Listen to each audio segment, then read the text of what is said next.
What are you using? Just pass on the projector for now. It'll take like 2 minutes while everybody's just spraying. Could you email me the link? Because this For is what? your laptop. Just to make it easier to send it in What the do you group want me to chat. do? Just email me the link, like we did last time. Email it to you or message it to you? Whatever's quickest, because it's your laptop. Just so we can send it in the group chat. So you're going to send it to your WhatsApp Yeah. or your email? But let me just type it in. Actually, maybe that'd be I'm quicker. very confused right No, now. no, sorry. You're not mine. Sorry. You need help with something? I just have to get the link. Here, youtube.com/Muwatta. But it's private, so you need this specific link. Oh. Yeah. I think we need to figure that out. Yeah. That's going to be a hassle. Amal, do you mind holding this for me? Thank you. youtube.com/what/live.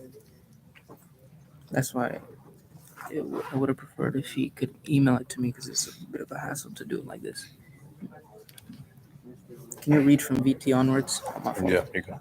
From VT. Dash, Yeah. lowercase x, Huh? capital G, U, capital PYB, PYB. K, Okay. question mark, feature, Feature. equal, Equal. share. Share. That it? Let's see. Missed one letter. Here, let's. Maybe I'll So just ask him to you can email share it us. via WhatsApp. This is his laptop. I don't know if it's logged in. You just have to scan the QR code. Okay. Can you try it? Yeah, so click WhatsApp. All right. Use WhatsApp web. Use the WhatsApp. Assalamu alaikum. How you doing?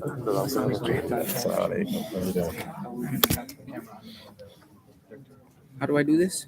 Scan your QR code on WhatsApp. Go to WhatsApp. Settings. The front camera too. Scan. I think so. Doesn't it have the front? Yeah, it has the Yeah, front it's from It's on right now. Okay, so you set up here. Set your up here.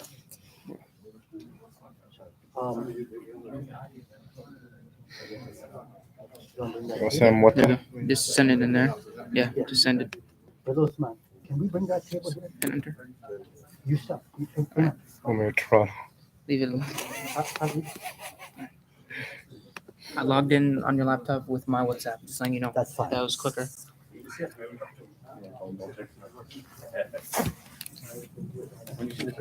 Huh? You see the shit? Oh, you for now. Where would you like me to put you it? Here? or so? Yeah. Okay. What you guys want this to be?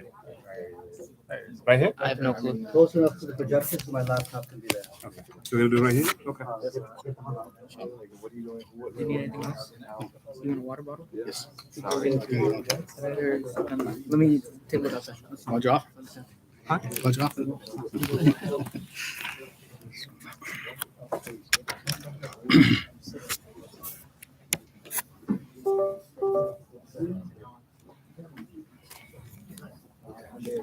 We may need to dim the lights. No, I can't. I mean, I need to. Just one. Yeah, one so that you can see. Yeah, Okay, see the that's- projector. I'll do that. Why is it not coming up?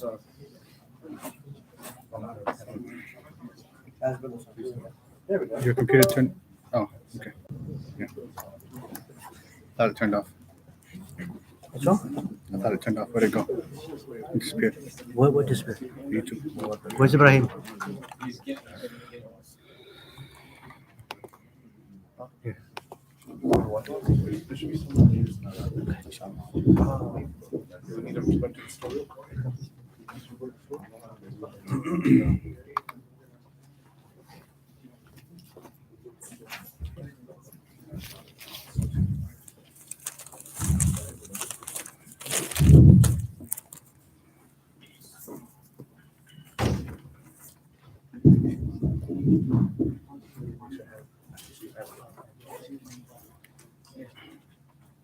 This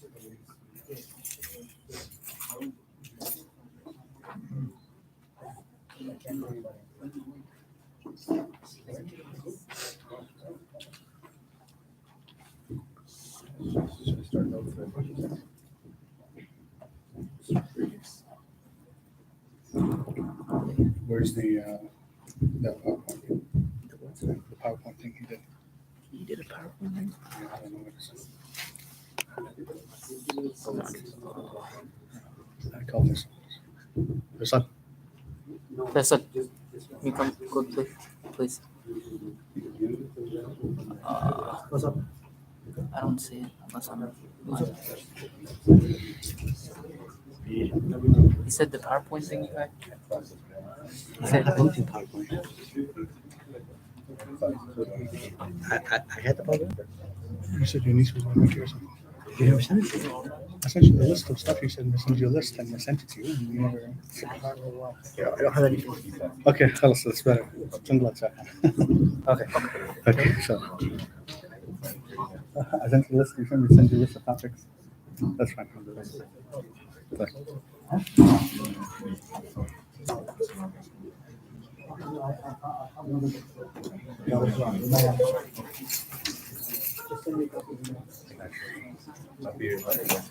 Okay, the light back on.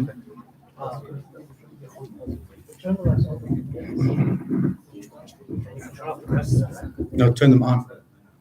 Yeah. Okay. Assalamu alaikum wa rahmatullah. Huh? You're good there. Alhamdulillah Rabbil Alameen. الحمد لله الذي هدانا للإسلام وما كنا لنهتدي لولا أن هدانا الله. الحمد لله رب العالمين والصلاة والسلام على أشرف الأنبياء وسيد المرسلين نبينا محمد وعلى آله وصحبه أجمعين. اللهم لا سهل إلا ما جعلته سهلا وأنت تجعل الحزن إذا شئت سهلا. اللهم علمنا ما ينفعنا وانفعنا بما علمتنا وقنا واصرف عنا عذاب النار. So inshallah ta'ala, this is the first class that is being physically done in the United States, to my knowledge, of this specific book. This specific book. There may be other versions, but this specific one is the first time. And there's many introductions that we have to give. Many introductions. And you're going to see why, inshallah. To start off, Allah subhanahu wa ta'ala, He says, كنتم خير أمة أخرجت للناس تأمرون بالمعروف وتنهون عن المنكر وتؤمنون بالله. He says, subhanahu wa ta'ala, you are the best generation to ever have been brought forth for the people. You command the good, تأمرون بالمعروف وتنهون عن المنكر, and you forbid the evil. وتؤمنون بالله, and you believe in Allah subhanahu wa ta'ala. This ayah was revealed about two types of people. It was specifically revealed about the Sahaba of Rasulullah sallallahu alayhi wasallam, and it was revealed for the Ummah of Muhammad sallallahu alayhi wasallam as a whole. So we have to start there. Allah subhanahu wa ta'ala revealed the Quran to Rasulullah sallallahu alayhi wasallam. He revealed the Sunnah to Rasulullah sallallahu alayhi wasallam. وَمَا يَنطِقُ عَنِ الْهَوَى. He never spoke out of his own desires. إِنْ هُوَ إِلَّا وَحْيٌ يُوحَى.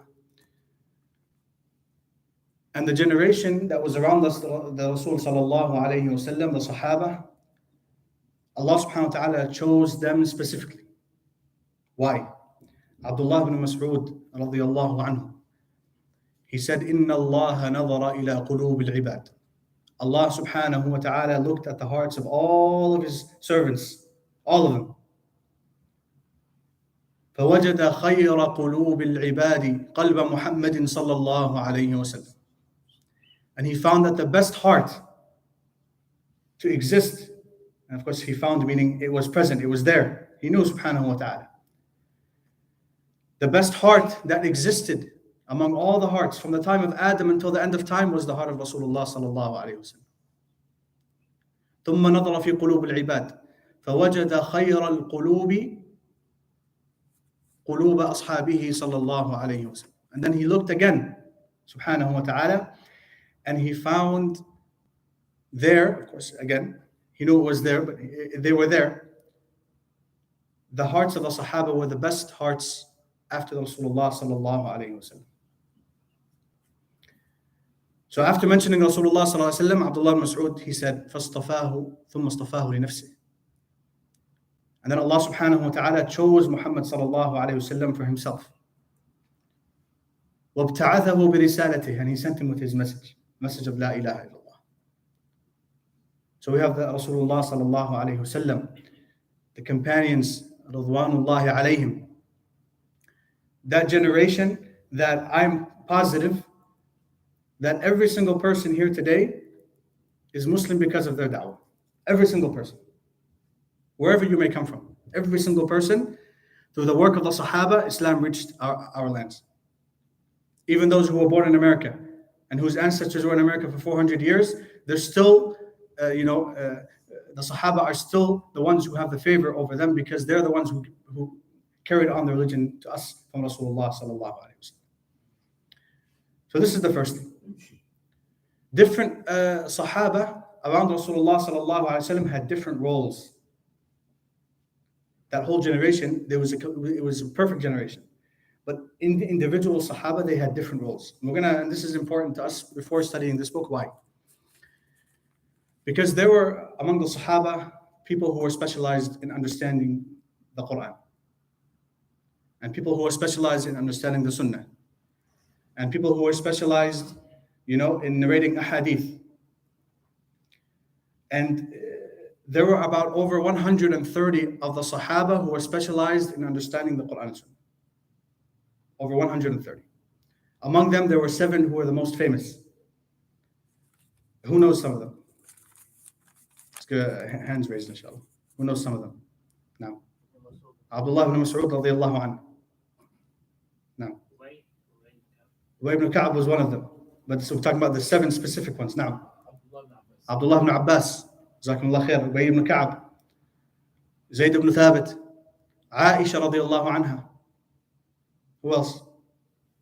Umar ibn al-Khattab. Now. Abdullah ibn Umar. Ali ibn Abi Talib.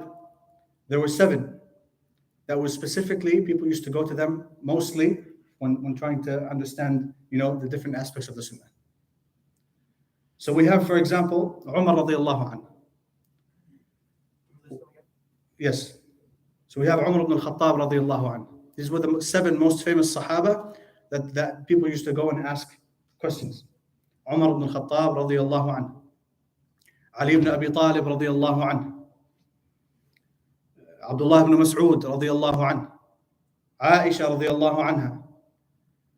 Zayd ibn Thabit radiyallahu anhu. And Abdullah ibn Abbas radiyallahu anhuma. 7.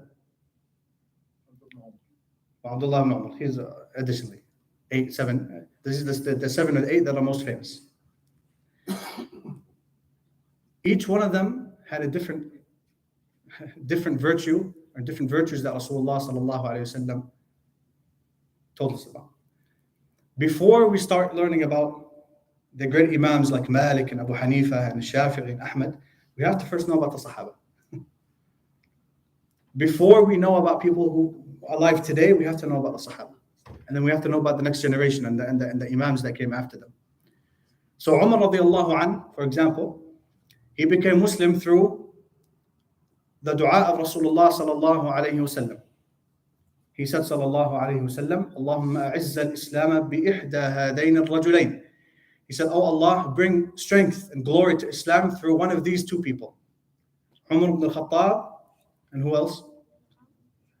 Abu Jahl. And Allah subhanahu wa ta'ala decided to whose name was Amr ibn Hisham. Abu Jahl, Amr ibn Hisham. And Allah subhanahu wa ta'ala guided Umar ibn al-Khattab radiyallahu anhu. And the stories, they're famous. The stories of how he became Muslim, they're famous. And Rasulullah sallallahu alayhi wa sallam, he said, لو كان بعدي نبي فكان عمر. If there was a prophet to come after me, it would have been Umar. And he said, sallallahu alayhi wa sallam, that when the shaitan sees Umar walking one path, he flees the other way. This is Umar radiallahu anhu.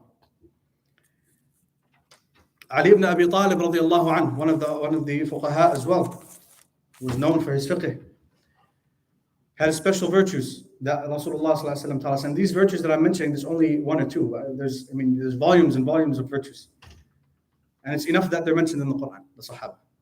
Ali ibn Abi Talib radiallahu anhu, Rasulullah sallallahu alayhi wasallam, he told him, don't you like it that to me, you are like Harun was to his brother? إِلَّا أَنَّهُ لَا نَبِيَّ بَعْدِي, except that there is no prophet that's going to come after me. This is Ali ibn Abi Talib. And when the Sahaba, by the way, when the Sahaba speak about each other, they exclude themselves. When they speak about the virtues of the other Sahaba, they would exclude themselves. This is from part of being humble. You know, some people today, they say, we scholars, mashallah. No, the scholars, leave it to them. Like Abdullah ibn Mas'ud, he's mentioning the virtues of the Sahaba. He excluded himself. He said, this is the Sahaba. Ali ibn Abi Talib radiallahu anhu, from his humbleness, when he was asked by his son, who are the best Sahaba after Rasulullah sallallahu alaihi wasallam? He said Abu Bakr. He said, and then who comes after that? He said Umar. He said, and I was hoping that he would say himself. This is his son narrating. I was hoping that my father would say that he's the next best one. And then he said, and you're the best after Umar, right? He said, no. إنما أنا رجل من المسلمين. I'm just one of the Muslims. And this is Ali ibn Abi Talib, and he's given the glad tidings of Jannah. He married the daughter of Rasulullah sallallahu alaihi wasallam. You know, he was the first young man to become Muslim in Islam. He fought most of the battles with Rasulullah sallallahu alaihi wasallam. That was humbleness. So Ali ibn Abi Talib, many virtues. This is one of the virtues. Abdullah ibn Mas'ud radiallahu anhu, a famous story about Abdullah ibn Mas'ud. One day Rasulullah sallallahu alaihi wasallam told him to get some siwak, the miswak, to climb up high up and get some miswak for him. So when he climbed up, his feet were shown, his ankles, and he had a deformity in his ankles. So some people started laughing at him. And Rasulullah sallallahu alaihi wasallam said, "Why are you laughing? Wallahi innahuma athqalu 'inda Allah 'azza wa jalla min jabal Uhud." He said, they are more heavy to Allah subhanahu wa ta'ala than the mountain of Uhud. Laughing at what? This is Abdullah ibn Mas'ud. Radiallahu anhu.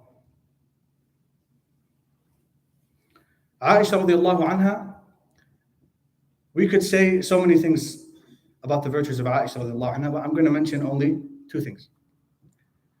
Aisha radiallahu anha, it's enough that Rasulullah sallallahu alayhi wa sallam said about her, إِنَّهُ لَيُهَوَّنُ عَلَيَّ الْمَوْتِ أَنِّي أُرِيتُكِ زَوْجَتِي فِي الْجَنَّةِ.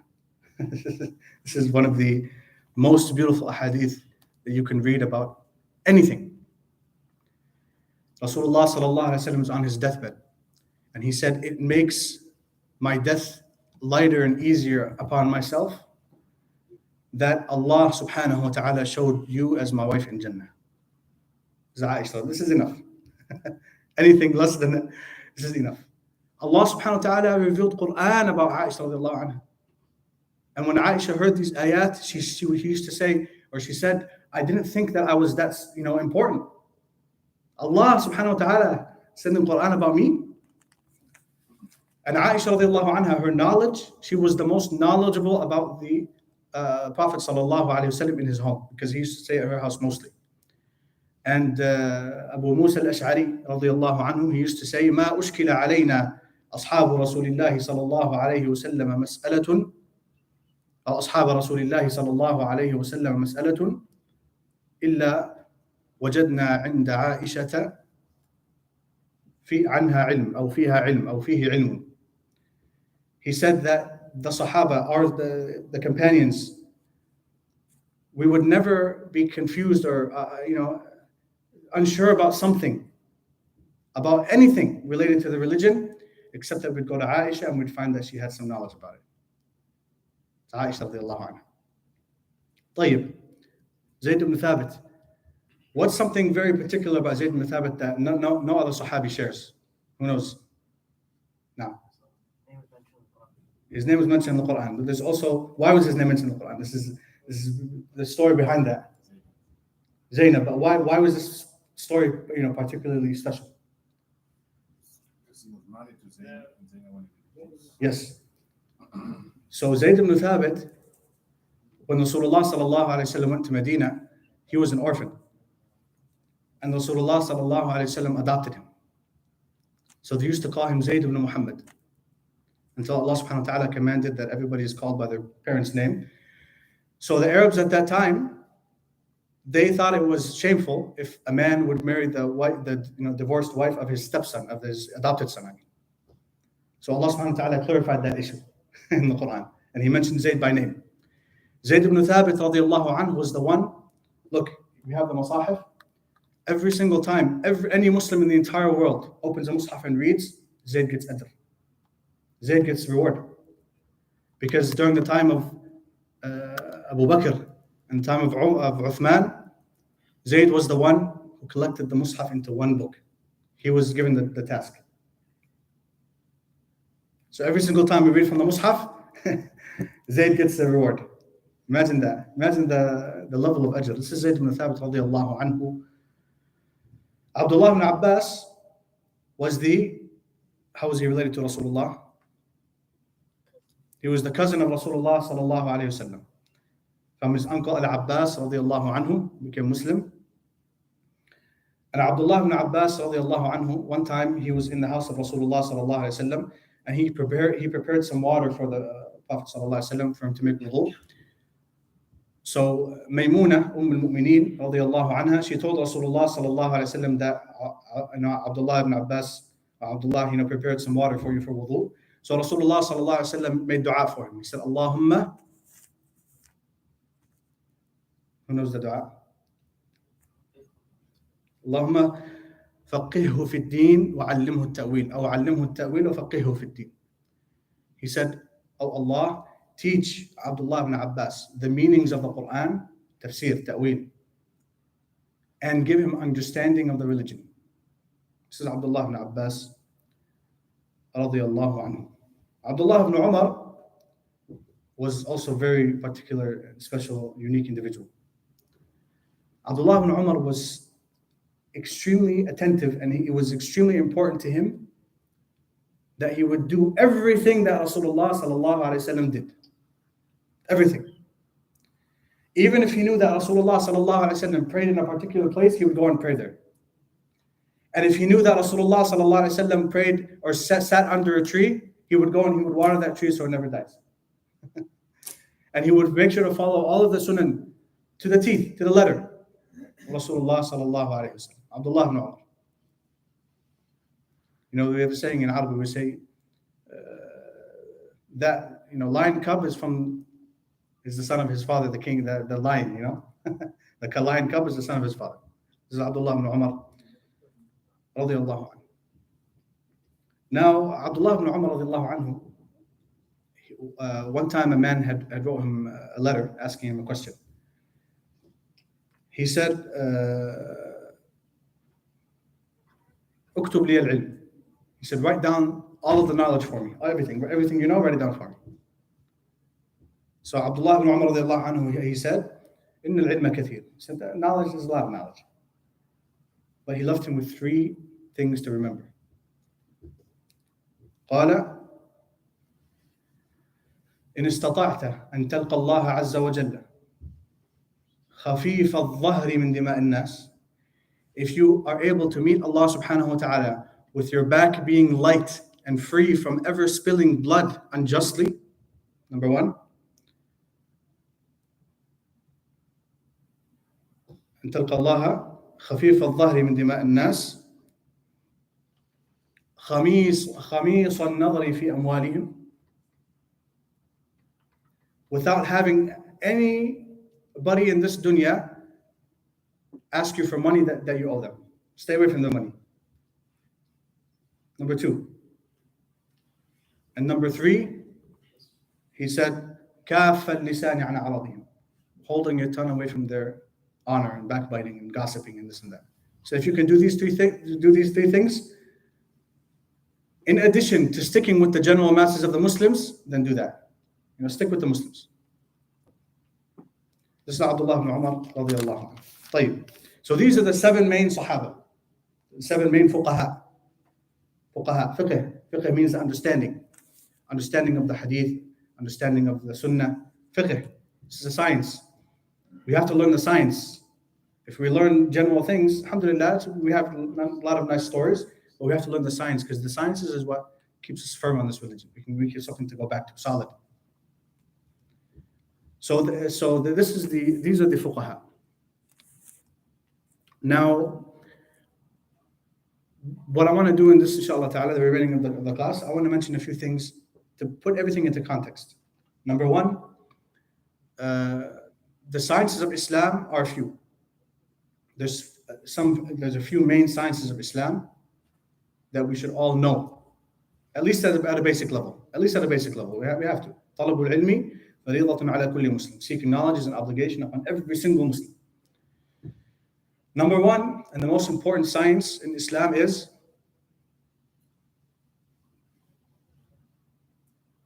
Aqidah. Aqidah literally means something that is tied. Aqada ya'qidu. The Aqidah relates to the belief, the core belief of Islam about Allah subhanahu wa ta'ala, about Rasulullah sallallahu alaihi wasallam, about the prophets, about the messengers, the books. The core beliefs of Islam is related to the Aqidah. And we're going to mention this again coming up, inshallah ta'ala. This is the core part of Islam that every single Muslim has to know. Every single Muslim has to know. And somebody who might say, well, this is up to the scholars, this and that. No, every single Muslim has to know. Rasulullah sallallahu alaihi wasallam said, طلب العلم فريضة على كل مسلم. Every single Muslim. Again, seeking knowledge, stories and nice narrations and TED Talks, alhamdulillah, it's nice. But we need to know the science behind it. If we don't know the science behind it, then everything in the time of hardship is going to go away. The aqeedah, the belief in Allah subhanahu wa ta'ala. Number one. Number two, we have, what's another science of Islam that we know? What are we studying, inshallah, today? Fiqh. Fiqh is understanding. It means faqaha yafqahu. Somebody who understands fiqhan, understands the sunnah. Allah, this hadith means this hadith, the direction of this hadith is this way because of this other hadith, because of this and that. It's a science that not me and you are supposed to, me and you aren't supposed to be sitting here giving fatwa. But it's a science that we should learn for ourselves so we know how to worship Allah subhanahu wa ta'ala to the best of our abilities. Again, we have to keep it in context. We seek knowledge to learn about Allah subhanahu wa ta'ala and about His religion to save ourselves with Allah subhanahu wa ta'ala. We don't seek knowledge to debate people. And we don't seek knowledge so that we can become famous. And we don't seek knowledge so that the scholars will say, oh, this guy's he has a lot of knowledge. And actually there's a hadith, what Rasulullah sallallahu alaihi wasallam, he said, and this hadith is weak, but its meaning is correct. Man talab al-ilma liyubahi bihi al-ulama. Whoever seeks knowledge so that the scholars can say, oh, you know what? This guy's, he's smart. أو يماري به السفهاء. Or that he can go and debate people. أو يلفت أنظار الناس عليه أو نظر الناس إليه. Also, people can look at him and say, wow, look, this is big sheikh. He walks into the masjid, everybody rushes towards him. This is not why we seek knowledge. What did he say, sallallahu alayhi wa sallam? فهو في النار. أو فليتبوأ مقعده من النار. Let him take his place in Jannah. That's not why we seek, studying this entire book, inshallah ta'ala, looks maybe a little bit intimidating. This is a small book. Nobody is going to leave from here being able to give fatwa. I'm telling you. And anybody who stops here and gives fatwa, and I see them, I'm going to say, this guy, I distance myself from this guy. He never studied with me. We learn because we need to learn about what Allah subhanahu wa ta'ala revealed. This is the reason why, so we can worship Allah to the best of our abilities. It doesn't mean we stay in the masjid 24 hours a day. That's not what it means. Sa'atun wa sa'a. Part of the day we worship Allah subhanahu wa ta'ala, we seek knowledge, we increase in our actions. And the next part of the day, what do? We go on, we work, we have fun, we do whatever we want to do. Play soccer maybe. So this is just barely level 1. Barely level 1. So we have to make sure we keep everything in context, inshallah ta'ala. طيب, another science of Islam. So we said aqidah, fiqh. Now, fiqh, what is it related to? Generally speaking, it's related to the hadith. Now, the sunnah. The tafsir is related to the Quran. Generally speaking, tafsir, Quran, tafsir or ta'wil, Quran, fiqh, hadith. Fiqh, hadith. So this is the science of hadith. Science of hadith. So the science of fiqh, for example, and we're going to explain this inshallah in the next class when we start. Different scholars had different ahadith that were general ahadith, and those ahadith they used to help, extract different kinds of issues. So a very easy example. Rasulullah sallallahu alaihi wasallam, he said, "La darara wa la dirar." There was no harm that should be done to yourself or harm that is done to others. So based off of this hadith, you take something that's not mentioned explicitly in the Quran and Sunnah, like smoking. This is harmful. Did Rasulullah sallallahu alaihi wasallam said, "Don't smoke cigarettes"? No. But we have this hadith that says, "Don't harm yourself, don't harm others." Khalas, it's haram. So based off of a hadith like this, they would extract different kinds of rulings. And they had different methods, and we're going to explain some of them. They had different methods of extracting ahkam from the hadith. طيب, so the science of hadith now is different. So we have a hadith for example, Al-Hasan ibn Ali رضي الله عنه عن النبي صلى الله عليه وسلم قال دع ما يريبك إلى ما لا يريبك. Al-Hasan رضي الله عنه narrates from Rasulullah صلى الله عليه وسلم that he said, leave something that is questionable for something that you find you're at peace with. So if somebody is doing something they're not sure if it's halal, haram, leave it. This is easier. This is better for you with Allah subhanahu wa ta'ala. Okay? So we have a chain of narration that goes from Al-Hasan downwards towards us. So the scholars of the past, in order to make sure that the hadith, the people who are teaching these hadith, they're not lying or cheating, or they have some kind of agenda, they wrote down the biographies of every single person, where he was born, when he was born, what did he do in his childhood, how did he grow up, what did he do as business, what did he do, what did other people say about him, when did he die, who were his kids, who did he learn from, who were his students, what did they all say about him. Studying every single rawi, narrator, to make sure that this hadith is authentic, meaning Rasulullah said it. Why? Because this man, he said that that this other person told him, and these two people, for example, they're known to be trustworthy and truthful people, and they said that this other person narrated to them, that person is also truthful, all the way to the Sahabi, to Rasulullah sallallahu alaihi wasallam. Is that understood? So the hadith has different levels. We have the Sahih, for example, authentic, Hasan. It's good, but I mean, there's multiple narrations. Some of them are weak, so you put them together and it becomes good. I'm talking in general terms. You have the da'if, the weak. You have the mawdu', fabricated. You have the munkar, something that's just a complete made-up lie. Nobody ever mentioned this before except one specific person. So different levels of hadith. Now, Muwatta al-Imam Malik rahimahullah, Imam al-Bukhari, the one who opened his book, we close our eyes, we choose a hadith, and it's authentic. This is Imam al-Bukhari. Okay? He said, there is no book after the Quran. There's no book after the Quran, after the words of Allah subhanahu wa ta'ala, more authentic than the Muwatta of Imam Malik rahimahullah. He could have said this before or after he said his Sahih, it doesn't matter. This book is one of the most authentic books that you're ever going to find. And it has a story behind it. Why it was even written. We're going to learn inshallah. So this is the ilm of hadith. And then we have like tajweed. We have qira'at, the different types of accents to read the Quran with.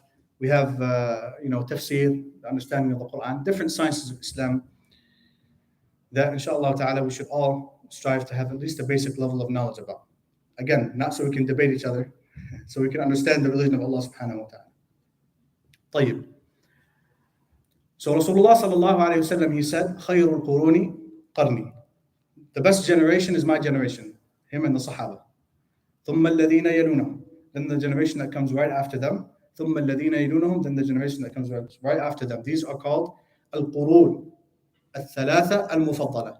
القرون, the generations, الثلاثة, the three generations, المفضلة, who were praised by Rasulullah sallallahu alayhi wa sallam, who the general masses of them were scholars and mujahideen and du'at, and the lowest one of them in knowledge to us is a giant scholar.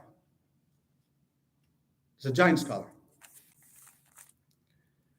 So these three generations, the Sahaba, they taught. So we have the generation of the Sahaba. The second generation are called At-Tabi'un, the generation that succeeded the Sahaba. At-Tabi'un, Tabi' means somebody who follows. They followed the generation of the Sahaba. And then we have, this is the second generation, and the third generation is Atba'u Tabi'in, those who succeeded the Tabi'in. The three best generations. Now, when it comes to hadith, who was the Sahabi who narrated most of the hadith from Rasulullah sallallahu alaihi wasallam? Oh, he narrated most of them. He narrated the largest amount of hadith from Rasulullah sallallahu alaihi wasallam. Who was it? We know his name. Abu Hurairah radiallahu anhu. But did he know the most ahadith? No. Who was it? No. Actually, a Sahabi that sometimes we may overlook because we mention him too much. Abu Hurairah radiallahu anhu, he said, لا أعلم رجلا. I don't know anyone أعلم مني بحديث رسول الله صلى الله عليه وسلم, who is more knowledgeable about the hadith of Rasulullah صلى الله عليه وسلم إلا, except Abdullah ibn Amr ibn al-As. But he didn't narrate the most of the hadith. He knew more than Abu Hurairah. Why didn't he narrate more? Because Abdullah ibn Amr ibn al-As, he left Medina. He moved outside of Medina. So at that time, people were coming to Medina to learn. This was the powerhouse of knowledge at that time. So he left Medina. Not as many people narrated a hadith from Abdullah ibn Amr ibn al-As. One of the famous hadith that he narrated was a famous hadith, a beautiful hadith. And all the hadith are beautiful. عن عبد الله بن عمرو بن العاص قال رسول الله صلى الله عليه وسلم الراحمون, those who are merciful, يرحمهم الله تبارك وتعالى, Allah subhanahu wa ta'ala will have mercy on them. ارحموا من في الأرض يرحمكم من في السماء. So have mercy to everybody on earth and to things and animals, and have mercy on earth, and Allah subhanahu wa ta'ala will have mercy on you. This is one of the hadith, famous hadith that Abdullah ibn Amr ibn al-As narrated.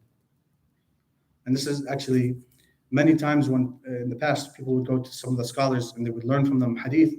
This would be the first hadith they narrate. So some people, they have a chain of narration that goes from them. They say, my shaykh fulan fulani narrated for me to me, and this is the first hadith that I ever heard from him. and then his shaykh will say the same thing, all the way back to Abdullah ibn Amr ibn al-As radiallahu anhu. Okay. So that generation now, they had students, the Tabi'un, right?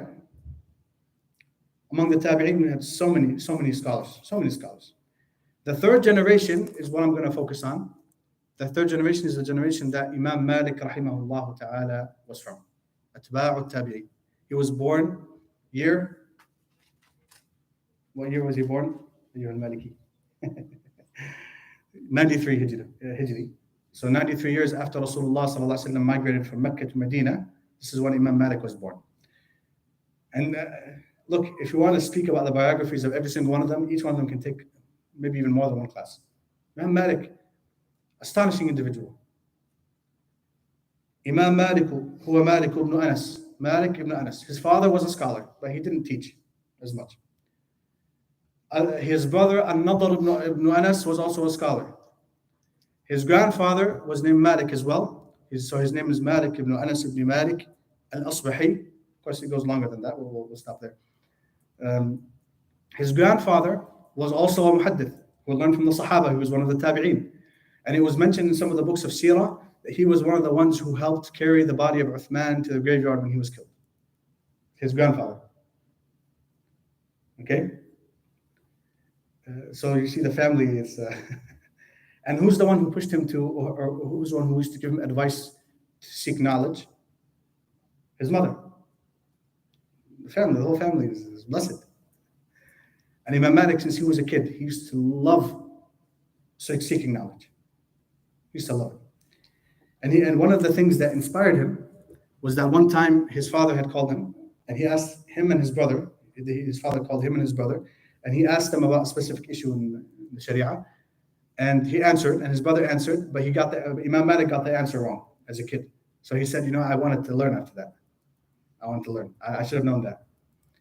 So Imam Malik, rahimahullah, as a kid, when he was about 12, 13, in his early teens, he began to seek knowledge. We have, mashallah, inshallah, some more Imam Maliks sitting with us today. We also have some Abu Hanifa. Abu Hanifa sought knowledge later in his life, so we have some hope, inshallah. طيب, Imam Malik, so he used to go and he used to listen to the hadith. And I forgot one thing. When he got the answer wrong to that question, his father said, because Imam Malik used to like to raise pigeons. So his father said, look, you're too distracted by your pigeons. So he said, you know what, I'm done. Now it's time to learn hadith. He's a young teenager. So when he was leaving, he wanted to go and study with one of the scholars, Rabi'atul Ra'i.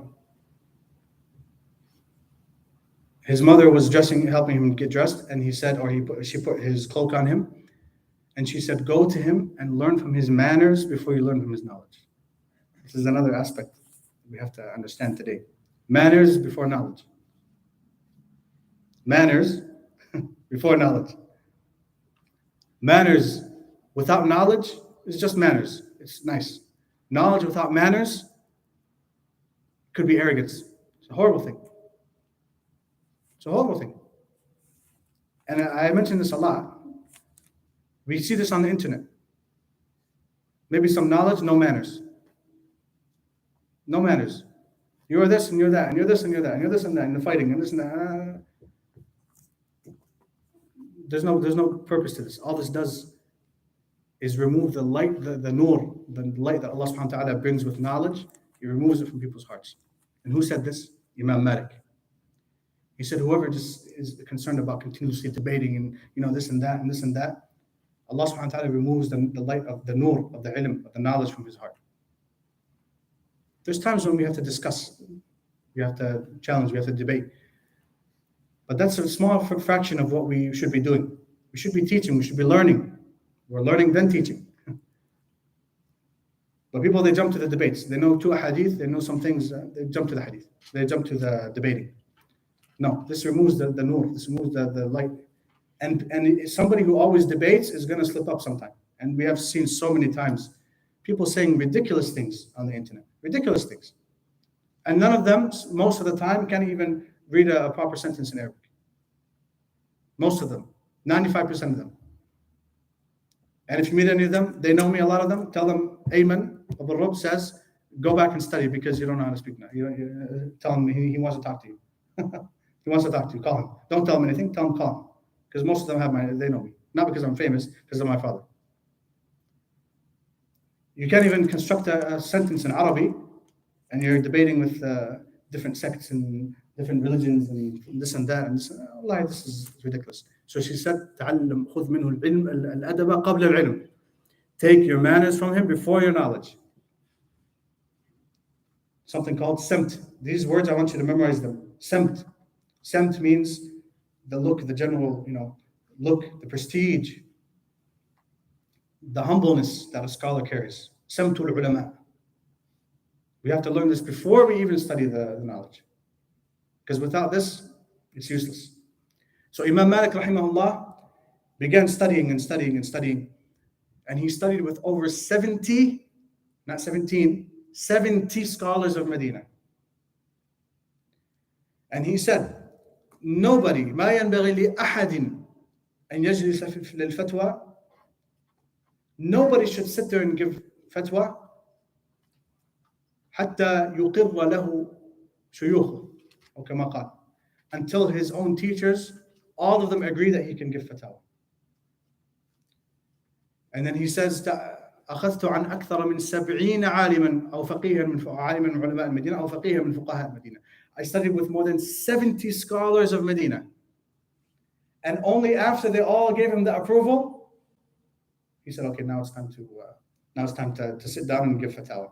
How old was he when he started to give fatwa?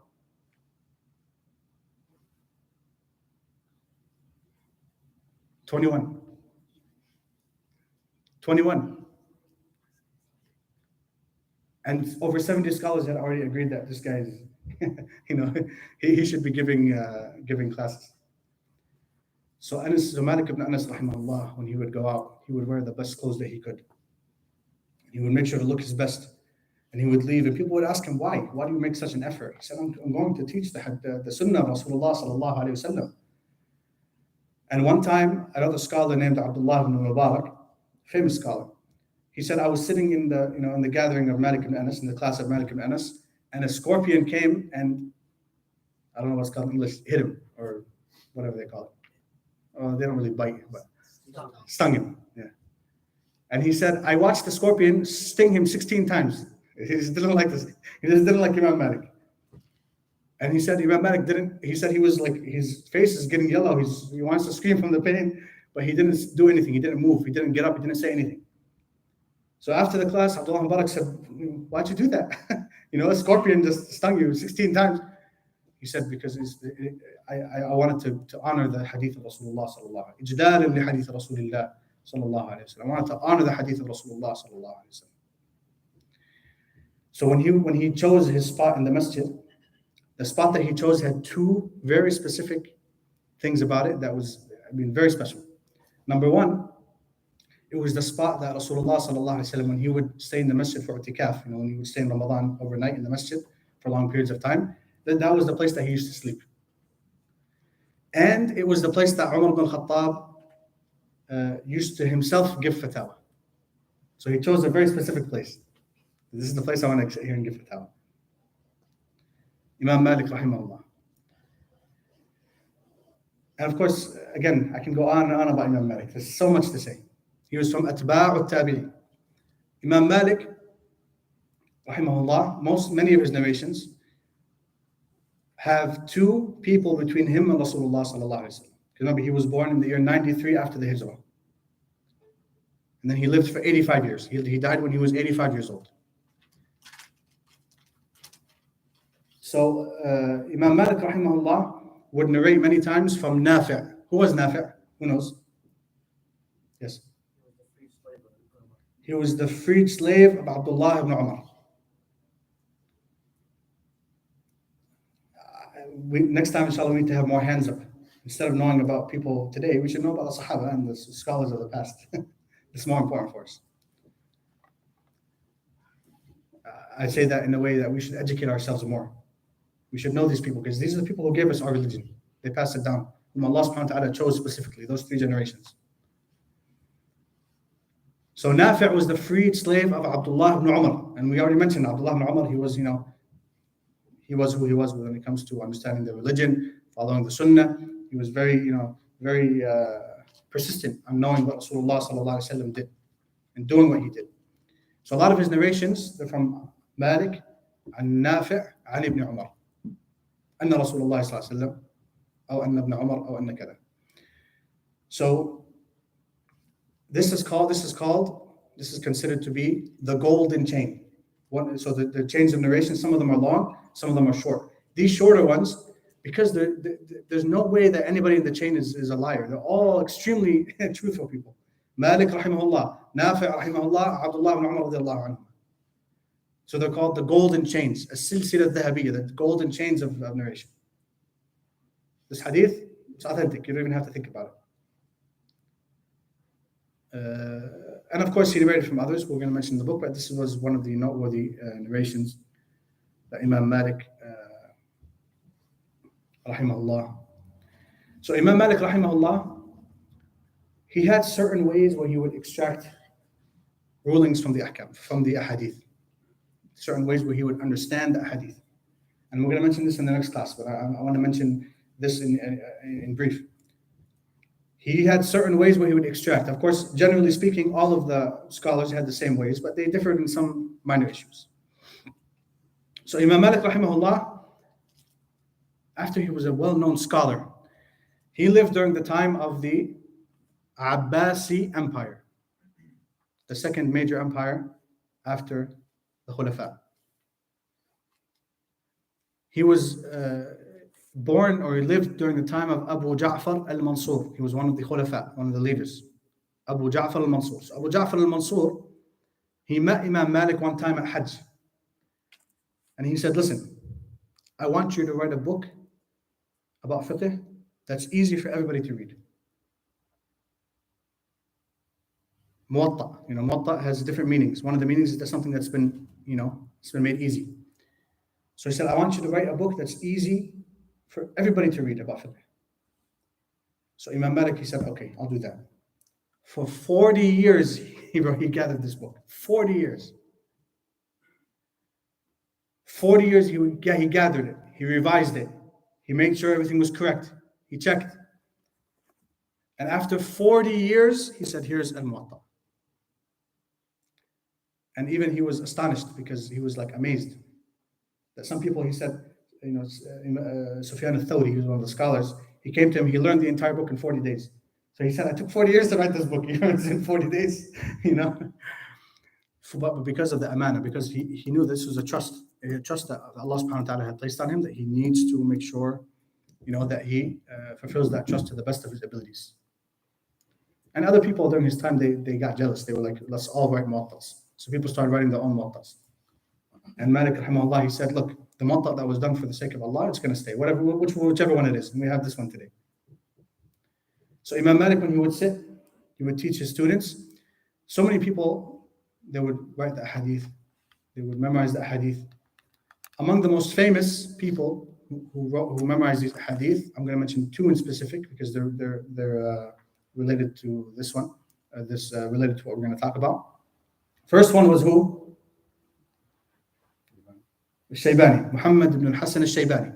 And we're going to mention his biography in the next class. Student of Imam Abu Hanifa. Another one who was the scholar who actually learned this book and then took it to Africa, he was? Huh? No. La. He was Asad ibn Furat. He's the one who actually brought al-Muwatta to Africa. The scholar who brought al-Muwatta to Spain, because Spain at that time was a Muslim country, was Yahya ibn Yahya al-Laythi. And Yahya ibn Yahya al-Laythi, he's the most famous narrator of this book. We have the narration of Muhammad ibn al-Hasan al-Shaybani. طيب. So this book, it was one of the main books in Spain and in Africa that was taught about the Sunnah of Rasulullah sallallahu alayhi wasallam.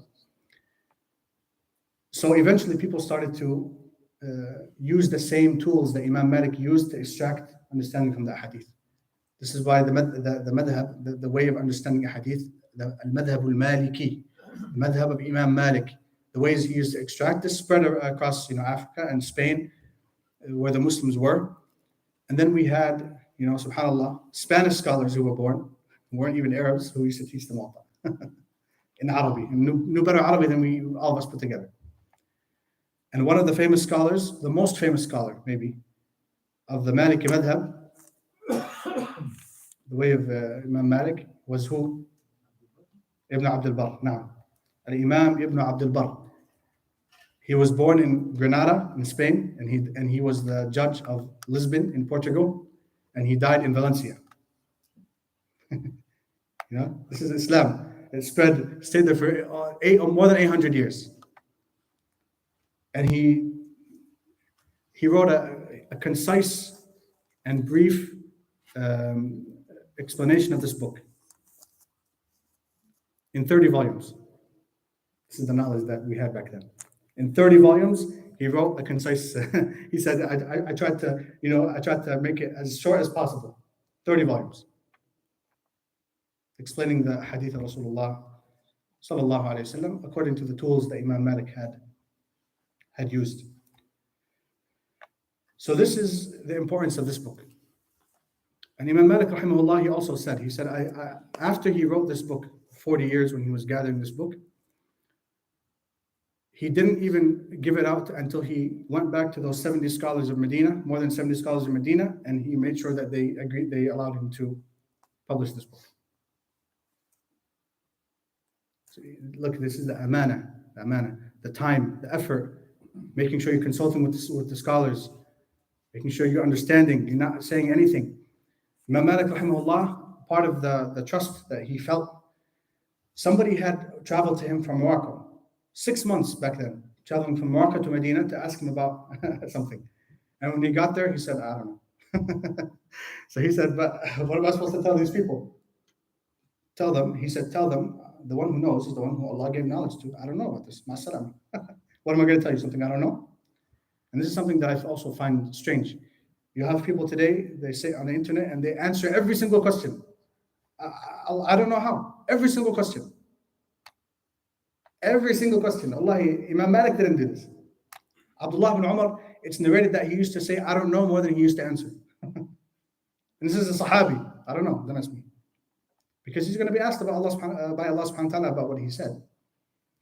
I don't know. Figure it out. I don't know. Go ask somebody else. طيب. So this is Imam Malik rahimahullah. He died in the year 179 after Islam. So he was 85 years old. So this narration we have is by one of his students, Imam Muhammad ibn Hassan al-Shaybani. Now, I'm going to mention, inshallah ta'ala, in brief, how we're going to go about studying this book. We're going to go about studying the book the classical way. We're going to read the hadith, and then we're going to explain them according to the tools that Muhammad Hassan al-Shaybani, Abu Hanifa, and Malik used, to explain the hadith of Rasulullah sallallahu alayhi wa sallam. Not everything that I will say is correct. It's fine. People have different opinions. It's okay. It's okay. As long as we're all striving to make sure that we're all, doing the best we can and knowing the best that we should know, inshallah ta'ala. Actually, Imam Malik himself, another story. During the reign of Harun al-Rashid. Who here has heard of Harun al-Rashid? Raise your hand. MashaAllah. Harun al-Rashid, one of the most famous khulafa of Bani Abbas. When he saw this book, he told Imam Malik, he said, look, I want to hang this in the Kaaba and make it the constitution for the country. And Imam Malik said no. He said, the Sahaba, Imam Malik, he said, the Sahaba, when it comes to the foundations of Islam, they all agreed on the same thing. Nothing changed. When it came to the Aqeedah, the Usul, everything was the same. But some of them had, different understandings of different ahadith. So if we unify everything, then we're going to have people fighting, Well, the Sahabi said this. Well, the Sahabi said that. This and that. So he said no. So he wanted to make it the legal book that the Bani Abbas would use. طيب, anyway, so what we're going to do, inshallah ta'ala. So I have a chain of narration that I studied that goes all the way back to Rasulullah sallallahu alayhi wa sallam. So that everybody who's attending this class and hears every single hadith, and we have the sign-up sheets, and anybody who's online, please, inshallah ta'ala, they're in the group, send me your names and your numbers, or you have your numbers, send me your name.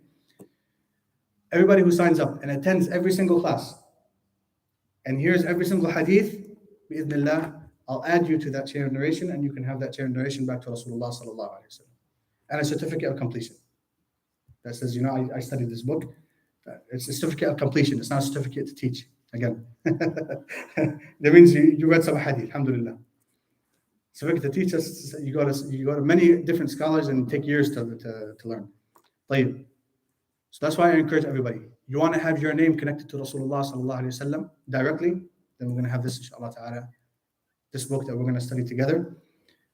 Muwatta al-Imam Malik, pertaining to the practical aspects of how we understand different aspects in the religion, about salah, about siyam, about zakah, about hajj, about buying and selling, about business transactions, about marriage and divorce, everything, inshallah. Again, not everything I'm going to say is correct. You may leave from here and learn something else that's, alhamdulillah. I'm never going to be upset about that. This is why I'm saying this is not a class to teach. This is a class to learn for yourself how to worship Allah subhanahu wa ta'ala to the best of our abilities. And from there, you move on to bigger and better texts. Not better, I mean bigger texts and more knowledgeable teachers. Inshallah ta'ala. So anybody who wants to, inshallah ta'ala, every Saturday, so starting from next Saturday, we're going to start from the chapters related to Ramadan. Then we're going to stop for Ramadan because we should focus on the Quran. And then after Ramadan, we will continue, inshallah ta'ala, every single week. And it's not going to take years, but it'll take months. But patience. Patience is what we need. We have the patience to waste time. We have the patience to do haram. We should have the patience to worship Allah subhanahu wa ta'ala as well. So this is what we're going to do, inshallah ta'ala. Next class, we're going to begin from the book. But before that, I'm going to mention the narrator, Muhammad ibn Hassan al-Shaybani, and his teacher, Imam Abu Hanifa, a brief description of their biographies, and then from there we're going to continue and move on to the hadith of Rasul al-Muwatta. Any questions? Ideas? Thoughts? Yeah, I ordered some books, but Okay, the books. yes. Yeah. So are we going to know the curriculum? Yeah. So the book, when you look into the book, I've had this for over a decade, so it's a little bit beat I up. mean, Yeah. when you teaching. Yeah. So when I'm teaching, Yes. each hadith is numbered. Each hadith is numbered. So we're going to follow the hadith in consecutive order, inshallah. Like how many hadiths per Over 1,000 hadith. No, I mean per class. I'm talking about. Oh, per class, it depends, because one thing that we have to understand is that there's a lot of repetitions. Some hadith are repeated with different chains of narration. So we might read the same hadith 4 or 5 times, but different chains of narration. But you have to read them, you have to hear it in order to get the chain of narration, to send it for yourself. You don't have to memorize anything, right? Well, you should be memorizing, but I mean, I'm not gonna make that a condition to pass. But there are no tests, there are no exams. The only thing that we have is that we must come for every single class, and the live stream is only for people that absolutely cannot make it to the class in person. Everybody should be attending in person unless something specific is present that prevents you from attending the class. So this book has 1,008 hadith. 1,008 hadith. Inshallah. And some people used to do it in a couple months. But it just depends on however Allah subhanahu wa ta'ala allows us to do it. Any other ideas? The books, what's the situation on the books? I contacted, if anybody wants the book, they have to tell me. Okay. Anybody who wants the book in English, we have to contact Brother Faisal, because it's again, this book is unique because it's not the most famous narration that was narrated from Imam Malik. So there's only one translation for it. So anybody who wants an English translation, sorry.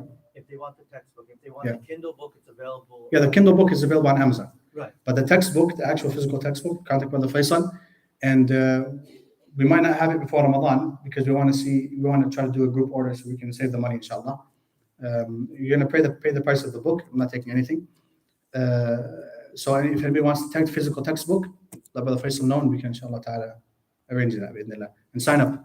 Get some pens and sign up, brothers and sisters, inshallah. The sisters have a sign-up sheet? Sisters have a sign-up sheet, the brothers here have a sign-up sheet. So take one and pass it around. Any other questions, ideas, challenges? So just attend and listen, so then you fulfill you will have your many aids achieved. Yes, sir. By like sitting and listening. Yes, sitting and listening, inshallah. And reading. If you can read along with us too, it's good. If you can read along with us while we're reading, that's good. Inshallah. But if anybody misses a class, if anybody's going to miss a class for any emergency or any specific reason that's reasonable and not ridiculous, like a football game or basketball game, that's not a reason. If anybody's going to miss a class, let me know. We'll arrange other times where we can sit together and read this hadith. One thing I used to do is every hadith that I read or that we hear, I would put a check mark. So to make sure that I remember that this hadith. Take the papers and go ahead. So let me just finish this, inshallah. So what I recommend is every hadith that you're present for, you hear, you listen, put a check mark on the book so that we can, inshallah ta'ala, so you can keep track. Now, if somebody is not coming, that's up to you. At the end of the day, it's Allah subhanahu wa ta'ala is going to ask you. If you claim that you came, inshallah nobody is going to do this. I'm just saying in general. You claim that you came, you didn't come, and you want to just take the ijazah, I'll give it to you because I'm not going to say that you lied. Unless I obviously don't see you for weeks at a time. But this is an amana that you have to take care of. Make sure that you hear every single hadith, or you read every single hadith along with us and hear it, inshallah ta'ala. So keep track. I used to put a check mark next to the number of each hadith. Yes, brother. I'm just curious. Yeah. There will be available recording on YouTube. No recordings, inshallah. I don't permit anybody to record my face, and I don't permit anybody to upload anything onto the internet. The stream is only But if you miss a class, like I said, if you miss a class, let me know. We'll sit down, we'll do it together. We'll make appointments, inshallah. It's not a problem. Inshallah, yeah. But I don't permit anybody to record my face, and they're allowed to record my voice, but you're not allowed to upload it to the internet. This is something that, if this is a condition that if it's not there, I'm not giving the class. Inshallah. Fine. Any other questions? You don't want to spread it. If you have knowledge, you don't want to spread it. No, because there's more suitable people on the internet who you can learn from. I'm not one of them. Oh, Yeah. The internet has, mashallah, many people you can study from. I'm not somebody who's knowledgeable enough to be uploaded to the internet. And I don't want my face on the internet in general because it's a fitna. Even in English. There's many. I can link some, inshallah. If anybody wants another class, I can help you find some, inshallah. And I don't advise anybody to put their face on the internet, the brothers and the sisters, because it's a fitna. And they say something that's on the internet never goes away. You can delete it 1,000 times, it's going to be there somehow. It stays on the servers. And people these days, a lot of people, they have sick hearts, especially these people here in, the non-Muslims, they have sick hearts, especially with the sisters. That's why I advise everybody, don't put your faces in the internet whatsoever. This is not a good thing to do. And as somebody who people claim is, a sheikh or whatever, I've had many sisters, a few sisters, who have come to me and said, I had this on the internet, and now I deleted everything after I wore hijab, after I did this and that, and now people are trying to blackmail me for money, for whatever, threatening to expose my videos without hijab, my pictures without hijab. So I don't advise this whatsoever. Inshallah. Anyway, any other questions? You mentioned No. earlier Zayd نزل في القرآن. You're referring to Zayd bin Thabit or Zayd bin Haritha? Yes. Zayd bin Haritha, I'm sorry. No. That's also I would want to ask that. Yeah. Like, Zayd bin Haritha, I'm sorry. Yeah, Zayd bin Haritha. Zayd bin Thabit. So Zayd bin Haritha was a scholar.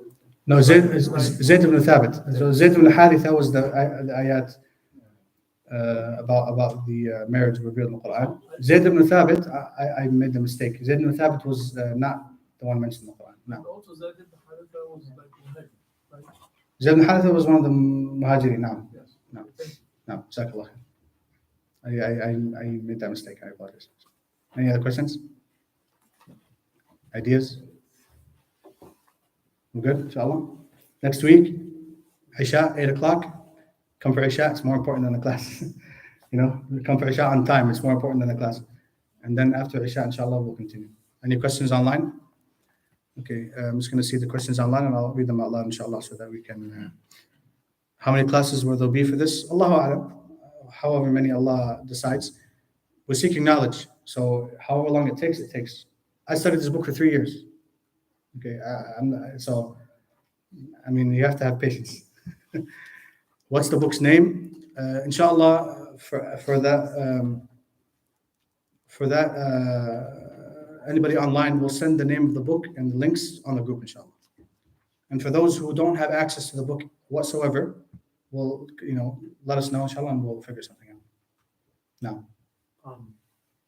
I saw you first time. I haven't heard about you before, so maybe it's just me. Something about you.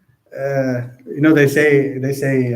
I'm not saying it's out of being humble. I'm saying they say somebody should be smarter than to expose themselves. So I'm just somebody who's coming to teach. That's about it. There's nothing unique, nothing special. I'm not saying to be humble. I'm saying I know myself. There's no reason to make people laugh. Alhamdulillah. Any other questions? My name is Ayman Jalal Abu. This is my name, and alhamdulillah, I studied since when I was a kid a little bit, and one of the books I studied was this. That's inshallah. So born here and. I was born here, yes. Well, I lived overseas for quite a few years now. In Egypt and Jordan and other places. So you are a registered voter. For Muwatta. I'm a registered voter for Muwatta, not for the. So, any other questions? You good?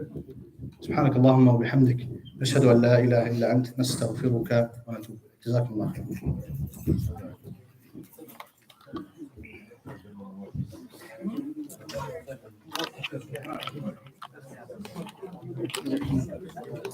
Jazakallah khair.